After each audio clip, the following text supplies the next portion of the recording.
Study with गुरुजी में। दोस्तों, हम चर्चा करेंगे एचसीएफ एवं एलसीएम के लेक्चर नंबर 4 में। दोस्तों, मैंने आपको पढ़ाया था कुछ ट्रिक्स, कुछ क्वेश्चंस। आज हम कुछ अलग टाइप के क्वेश्चंस की चर्चा करेंगे। हम देखेंगे क्वेश्चन नंबर 1, जिसमें कहा गया है दो संख्याओं के एचसीएफ व एलसीएम के योग व अंतर क्रमशः 592 व 518 है। यदि दोनों संख्याओं का योग 296 है तो संख्याएं ज्ञात कीजिए। दोस्तों, किसी भी प्रश्न को करने से पहले उसे बारीकी से समझना है। यहां पे क्या बोला गया है कि दो संख्याओं के एचसीएफ और एलसीएम का योग व अंतर कितना दे रखा है, 592 व 518। हम शुरुआत करते हैं। हमने माना H plus L is equal to 592। योग कितना दे रखा है, 592। हम मानेंगे H माइनस L, इसको उल्टा कर लेंगे एक बार, क्योंकि एलसीएम बड़ा होगा, एचसीएफ छोटा होगा। L प्लस H ये हो जाएगा L minus H is equal to 580। ठीक है। इसके बाद हम बात करेंगे, इनको सॉल्व करेंगे दो इक्वेशंस को। ये कैंसिल आउट हो जाएगा। 2L इज इक्वल टू, इनको ऐड कर देंगे, कितना आ जाएगा 1110। तो L की वैल्यू कितनी आ जाएगी आपकी 552 555। हाँ, ये वैल्यू आ गई L की। और H की वैल्यू आप निकालेंगे तो कितनी आ जाएगी 37। ये दो वैल्यूज आ गई आपकी H और L की। H means HCF and L means LCM। अब देखेंगे दोस्तों, इसमें बोला हुआ है दोनों संख्याओं का योग 296 है।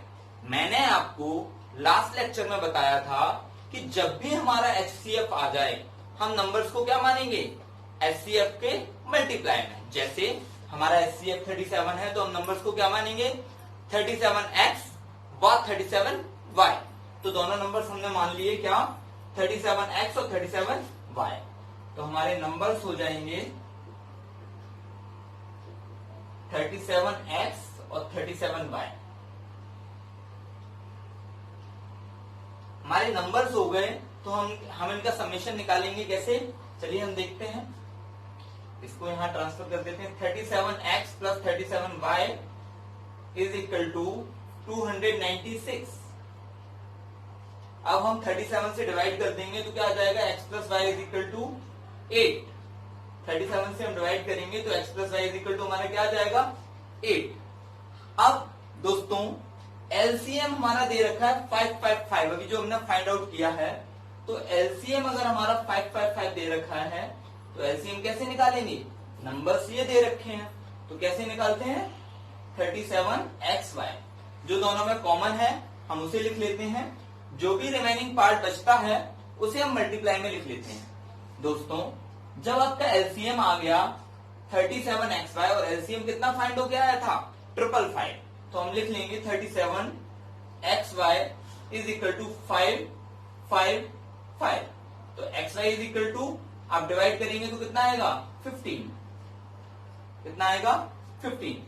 अब दोस्तों, xy की वैल्यू 15 आ गई और x प्लस वाई की वैल्यू 8 आ गई, तो xy की वैल्यू आप फाइंड कर सकते हैं। कितनी आएगी, x की वैल्यू आ जाएगी आपकी 5 एंड y की वैल्यू आ जाएगी आपकी 3। आप वैल्यू पुट करके फाइंड कर सकते हैं। ये आपको ये लग रहा होगा कि ये वैल्यूज कैसे आ गई, तो आप x की वैल्यू यहाँ पर 8 माइनस वाई यहाँ पुट करेंगे। जब x की वैल्यू 8 माइनस वाई पुट करेंगे तो क्वाड्रेटिक इक्वेशन बनेगी। क्वाड्रेटिक इक्वेशन को सॉर्ट आउट करेंगे तो आपकी x और y की वैल्यू आ जाएगी। हिट एंड ट्रायल से आप डायरेक्ट कर सकते हैं। जब x प्लस वाई 8 है और xy 15 है, तो आप यहाँ क्या पोर्शन ले पाएंगे x और y के, 5 और 3। चाहे x की वैल्यू 5 ले लो, y की 3 ले लो, चाहे y की 5 ले लो और x की 3 ले लो। समझ में आ गया होगा। जब x y की वैल्यूज आ गई हैं तो हम नंबर्स निकाल सकते हैं क्या, बिल्कुल। तो नंबर्स क्या हो जाएंगे हमारे, 37 इंटू 5, 37 इंटू 3, ये आ जाएगा आपका 185, ये आ जाएगा आपका 555। दोस्तों, ये क्वेश्चन नंबर था आपका 1, जो आपको समझ में आया होगा। क्वेश्चन नंबर 2 की जल्दी से हम चर्चा करेंगे। चलिए, दोस्तों क्वेश्चन नंबर 2 की बात करेंगे। वह छोटी से छोटी संख्या ज्ञात कीजिए जिसको 5, 6, 8 व 9 से भाग देने से शेषफल 3 बचता हो। तो दोस्तों ऐसे प्रश्न अक्सर आपको एग्जाम्स में मिलते हैं। ऐसे क्वेश्चंस को करने के लिए मुझे एलसीएम लेना पड़ता है। क्यों? क्योंकि सबसे अगर भाग देना है तो मुझे एलसीएम ही एक ऐसी टर्म्स होती है जिसमें हम सबसे भाग देंगे तो हमारा क्या है, चला जाएगा। अब एलसीएम तो निकाल लेंगे, लेकिन ये बोल रहा है शेषफल 3 बचेगा। तो जब आपका एलसीएम आएगा उसमें आप 3 ऐड कर देंगे तो हमेशा आपका शेषफल 3 बचेगा। हम करेंगे क्वेश्चन नंबर 2। देखिए हमने देखा एलसीएम ऑफ 5, 6, 8 एंड 9 कितना आएगा, 360। कितना आएगा, 360। हम चेक करते हैं, एक बार आपको बताएंगे। 5, 6, 8 and 9 divide by 2, 5, 3, 4 and 9 again divide by 2, 5, 3, 2 and 9 again divide by 2, 5, 3, 1 and 9 now divide by 3, 5, 1, 1, 3 divide by 3, 5, 1, 1, 1 divide by 5, 1, 1, 1, 1। ये आ गया आपका 5 3 15, 15 3 45, 45 2 90, 90 2 180, 180 2 360। तो 360 आ गया आपका। अब आपको क्या करना है, नंबर निकालने के लिए मैंने जैसा कि आपको बताया कि एलसीएम जो भी आए उसमें जो भी रिमाइंडर बचेगा हम उसको ऐड करेंगे तो हमारी नंबर हमें मिल जाएगा। तो 360 रिमाइंडर क्या था आपका 3, दैट इज इक्वल टू 363। ये आपका क्या आ गया, नंबर। तो दोस्तों इससे मिलते जुलते सवाल हम 2-3 और करेंगे जिससे आपका ये स्ट्रॉन्ग हो जाए। चलिए हम चलते हैं क्वेश्चन नंबर 3। दोस्तों क्वेश्चन नंबर 3 में ये बोल रहा है वह छोटी से छोटी संख्या ज्ञात कीजिए जिसे 20, 25, 35 एंड 40 से डिवाइड देने पर शेषफल 14, 19, 29 एंड 34 बचे। तो दोस्तों जब भी ऐसा क्वेश्चन आता है कि 3-4 नंबर्स आपको दे देगा कि इससे डिवाइड करने पर रिमाइंडर अलग अलग बचता है, जब रिमाइंडर सेम बचता है तो हमने देखा कि सबका हम एलसीएम लेते हैं और रिमाइंडर को ऐड कर देते हैं। बड़े ध्यान से समझिए, दोनों क्वेश्चंस में बहुत मामूली सा डिफरेंस। जब आपको 4 नंबर देगा अलग अलग और रिमाइंडर सेम बचेगा, आपको क्या करना है, find LCM and add the remainder. Remainder को उसमें ऐड कर दीजिए। इसमें बोला क्वेश्चन नंबर 3 में कि आपको अलग अलग नंबर से डिवाइड करना है और रिमाइंडर भी डिफरेंट डिफरेंट मिलेगा। हमें कुछ नहीं करना, हम कैसे करेंगे देखेंगे क्वेश्चन नंबर 3। दोस्तों देखिए इसमें हमें क्या करना है, जो आपके नंबर्स दे रखे हैं जिनसे हमें डिवाइड देना है, तो 20, 25, 35 एंड 40, ठीक है। जो भी रिमाइंडर बच रहा है उसे माइनस करेंगे, तो 14, 19, 29 और 34। तो बच्चों होगा क्या कि जब भी आप माइनस करेंगे तो हमें रिमाइंडर सेम मिल जाएगा, 6, 6 एंड 6। ये 6, 6, 6 हमें मिल गया। अब दोस्तों देखिए जब ये 6, 6, 6 मिल जाए आपको, तो जिससे भी डिवाइड देना है उसका आप एलसीएम ले लीजिए। तो एलसीएम किसका लेना है आपको, एलसीएम ऑफ 20, 25, 35 एंड 40। इसका एलसीएम लेना है, आप लेके देखिए इसका एलसीएम कितना आएगा, 1400। इसका एलसीएम कितना आएगा, 1400। हम चेक कर सकते हैं फटाफट से, जल्दी से देखिए।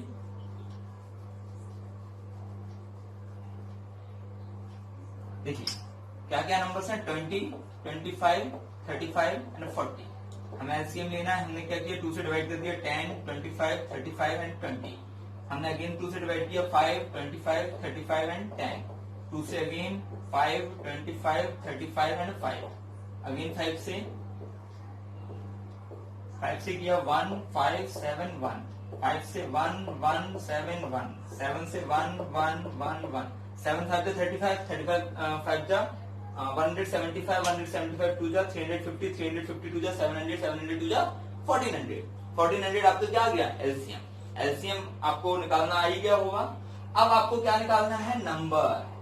रिक्वायर्ड नंबर कैसे निकालेंगे, 1400 जो एलसीएम है उसमें एक कॉमन टर्म आई है उसको माइनस करना है। तो कॉमन टर्म 6 को माइनस करेंगे, आंसर आ जाएगा 1394। समझिए यहाँ पे समान शेषफल होगा, एलसीएम में उसे ऐड करना है। यहाँ पे डिफरेंट डिफरेंट रिमाइंडर है, तो उसको नंबर में से माइनस करेंगे। जो भी एक अलग सा नंबर मिलेगा जो सब में कॉमन है, उसको एलसीएम में से माइनस करते हैं। याद रखिएगा, हम और क्वेश्चंस करेंगे सिमिलर टाइप के। चलिए दोस्तों, हम देखेंगे क्वेश्चन नंबर 4। वह छोटी से छोटी संख्या ज्ञात कीजिए जो 9 से भाग होती है तथा 5, 6, 7, 8 से भाग देने पर हर बार शेषफल 3 बचता है। दोस्तों इसमें क्या है कि 4 संख्या से भाग देने पर शेषफल तो 3 बच रहा है, लेकिन ये 9 से भी भाग जाना चाहिए। एक कंडीशन और बढ़ा दी है। ये तीनों एक टाइप के क्वेश्चन हो रहे हैं, 2, 3, 4। थोड़ा थोड़ा सा चेंज है। इससे इसमें क्या चेंज था कि ये अलग अलग रिमाइंडर दे रखी थी। इसमें क्या चेंज आ गया कि रिमाइंडर तो सेम है, लेकिन 9 से भी विभाजित होनी चाहिए। तो हम कैसे करेंगे, देखिए हमने सबसे पहले एलसीएम ले लिया किसका, 5, 6, 7, 8 का। 5, 6, 7, 8 का एलसीएम आया हमारे 840। अब 840 आया तो शेषफल क्या बचता है, 3। इस क्वेश्चन में हमने क्या किया था, जो भी रिमाइंडर बचता है उसको ऐड कर देते हैं। इसमें किया था, याद होगा आपको, 360 आया था, 360 में 3 को ऐड किया था, 363 आंसर आया था हमारा। यहाँ पे भी हमने 3 को ऐड किया, 843 आ गया। 843 जो आया उसमें हम 9 का भाग देके देखा हमने, तो 9 का भाग नहीं जाता है। 9 का भाग नहीं जाता है, कितना रिमाइंडर बचता है, 6। आके देखिए, हम यहाँ चेक करते हैं। 843 में 9 का डिवाइड देंगे, 9 9 जा 81, हमारा 3 बचेगा, 3 ऊपर से आएगा, 9 3 जा 27, हमारा रिमाइंडर कितना बचा, 6। मतलब ये 6 ना होता तो डिवाइड चला गया होता। तो इसका मतलब कि इसमें 6 कम कर दें तो डिवाइड चला जाएगा। चलिए, तो अब नंबर्स कैसे मानेंगे जो 9 से डिविजिबल हो जाए, बड़े आराम से मानेंगे, क्योंकि जो एलसीएम होगा हमारा उसमें हम के का मल्टीप्लाई करेंगे। 840 के प्लस 3, ये 3 क्यों किया है, क्योंकि रिमाइंडर हमेशा 3 आए। तो कैसे आएगा रिमाइंडर 3, इसमें हम कितने का भी मल्टीप्लाई कर दें फिर प्लस 3 कर दें, तो उस संख्या में हमेशा इनसे डिवाइड करने पर रिमाइंडर 3 आएगा। मैंने संख्या को मान लिया 840 के प्लस 3। दोस्तों इसके बाद हम देखेंगे, हमने भी देखा था यहाँ 6 रिमाइंडर बच रहा है। इसका मतलब 6 को इसमें से माइनस करेंगे तो संख्या में डिवाइड किसका हो जाएगा, 9 का।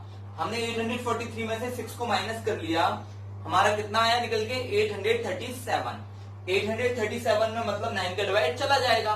तो मैंने 840 को ब्रेक कर लिया 837 के प्लस 3 के में, और प्लस 3 अलग से।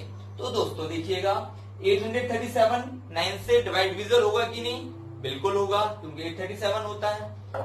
3 के प्लस 3 9 से डिविजल हो जाए, इसके लिए हमें क्या चाहिए, के की वैल्यू कितनी चाहिए, 2। मैंने देखा 3 के प्लस 3 9 हो जाए तो के की क्या वैल्यू आएगी, 2। मतलब ये हुआ कि के की वैल्यू 2 आ जाए तो ये पूरी संख्या 9 से डिविजल भी हो जाएगी और रिमाइंडर इनसे डिवाइड देने पर 3 भी आ जाएगा। तो के की वैल्यू मैंने 2 पुट की, यहाँ पे मैंने मल्टीप्लाई किया, कितना आया, 680 प्लस 3 683। तो क्वेश्चन नंबर 4 आपको समझ में आ गया होगा। आंसर हमारा आया है 1683। अब हम चलते हैं क्वेश्चन नंबर 5 की तरफ। दोस्तों हम चर्चा करते हैं क्वेश्चन नंबर 5 की। क्वेश्चन नंबर 5 में हम देखेंगे 6 अंकों की वह छोटी से छोटी संख्या ज्ञात कीजिए जिसको 3, 4, 5, 6 से भाग देने पर 2 शेषफल बचता हो। तो दोस्तों इस तरह के क्वेश्चन में हम सबसे पहले क्या लेंगे, एलसीएम। यही हम करते आ रहे हैं स्टार्टिंग से। तो हमने क्या किया, 3, 4, 5, 6 का लासा ले लिया, एलसीएम लिया, कितना आएगा, 60। तो 60 जब एलसीएम आया तो देखेंगे हम कि 6 अंक की छोटी सबसे संख्या कौन सी होगी। तो 6 डिजिट्स की सबसे छोटी संख्या 1 लाख होती है। फर्स्ट डिजिट 1, बाकी के सारे 0। तो देखिए दोस्तों, जब हमने 60 से इसको डिवाइड किया तो हमारा रिमाइंडर कितना आ गया, 40। हमने देखा 40 रिमाइंडर आ गया। तो पहले तो हम ये चेक कर लेते हैं कि 60 से भाग देने पर रिमाइंडर कितना आता है। तो देखिए हमने भाग दिया, 60 आया, 40 ऊपर से 0 लिया, 6 टाइम गया 360, फिर से 40 ऊपर से एक 0 और लिया, 6 टाइम गया 360, फिर हमने एक जीरो ऊपर से ले लिया, 6 टाइम गया 360 और ये रिमाइंडर आ गया आपका 40। अब ये रिमाइंडर 40 आ गया दोस्तों, तो इसमें या तो हम ये 40 हटा दें, तो हम हटा देते हैं। 1 लाख में से हमने क्या किया, 40 माइनस कर दिया, ये कितना रह गया 99960। अब ये क्या 6 डिजिट्स का है, 6 डिजिट्स का ये नहीं है, तो इसका मतलब ये हुआ कि माइनस तो नहीं करना है। तो क्या करना है हमें, यहां अगर हम 20 ऐड कर दें तो ये 60 से डिवाइड हो जाएगा क्या, हाँ, तो यहां पे हम प्लस 20 करेंगे। ये समझिए, ये जब भी आपको स्मॉलेस्ट नंबर बोलेगा, मतलब 6 डिजिट की सबसे छोटी संख्या बोलेगा, तो आप ऐसा याद रख सकते हैं कि तब हमें प्लस करना होता है। जब भी बड़ी से बड़ी संख्या बोलेगा 9999 टाइप वाली, तो हमें माइनस करना है, ऐसे याद रख सकते हैं। लेकिन आप देखेंगे कैसे कि जब भी हम माइनस करते हैं तो होता क्या है, वो संख्या 5 अंकों की रह जाती है। तो मुझे क्या करना है, मुझे ये देखना है कि इसको 60 बनाने के लिए मुझे कितना ऐड करना पड़ेगा। तो मुझे कितना ऐड करना पड़ेगा, 20। तो 20 हमने ऐड कर दिया, तो कितना हो गया ये 1,20,000।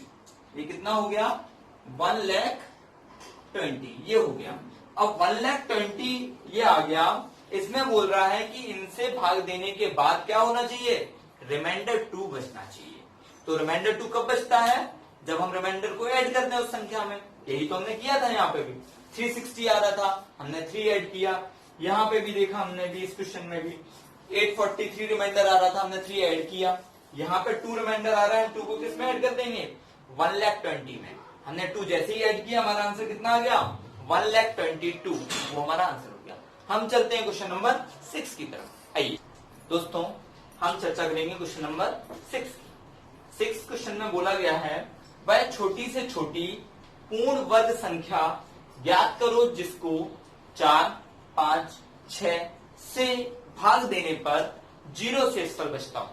तो दोस्तों, जब 4, 5, 6 से भाग देना है तो हमें एलसीएम किसका निकालना है, 4, 5, 6 का। 4, 5, 6 का जब हमने एलसीएम निकाला तो आया 60 एलसीएम में जो भी रिमाइंडर वो ऐड करेंगे। तो रिमाइंडर यहाँ कितना है 0, तो हमने 0 ऐड कर दिया, कितना आया 60। अब 60 क्या पूर्ण वर्ग संख्या है, नहीं, तो इसको पूर्ण वर्ग संख्या बनाने के लिए हमें फैक्टर करने पड़ेंगे। गुणनखंड जब हम इसके देखेंगे तो कितने आएंगे, 2 इंटू 2 इंटू 3 इंटू 5। तो दोस्तों यहां पर हम देखेंगे तो फैक्टर जो 2 के जोड़े बन रहे हों वो पूर्ण वर्ग बन जाएंगे। तो यहाँ 2 का तो पेयर बन गया, 2 इंटू 2। 3 और 5 सिंगल नंबर्स हैं, मतलब 3 भी अकेला है और 5 भी अकेला है। तो हमें पेयर बनाना है, तो एक 3 चाहिए, एक 5 चाहिए, मतलब 3 और 5 हमें और एक्स्ट्रा चाहिए। तो कोई बात नहीं, हमने मान लिया कि हम ले आए उन्हें। अब हम 3 और 5 का मल्टीप्लाई करके जब देखेंगे तो क्या नंबर बनेगा, 900। तो 900 संख्या अगर होती तो वो इससे डिवाइड भी हो जाती, 4, 5, 6 और रिमाइंडर 0 भी बच जाता, और वो पूर्ण वर्ग संख्या भी है। तो दोस्तों हमने देखा कि वो संख्या हमने कैसे निकाली, आपको समझ में आ गया होगा। दोस्तों ये वीडियो जो आपको अभी मैंने पढ़ाया है, अगर आपको पसंद आ रहा है तो उसको लाइक करना मत भूलिएगा। लाइक कीजिए। अगर कोई भी समस्या रहती है तो आप कमेंट बॉक्स में से छोड़ सकते हैं, जल्दी उसका निराकरण किया जाएगा। दोस्तों आप हमारे चैनल को सब्सक्राइब कीजिए, जिससे हमारा जो भी अपकमिंग वीडियोस होगा आपको नोटिफिकेशन मिल जाएगा। धन्यवाद।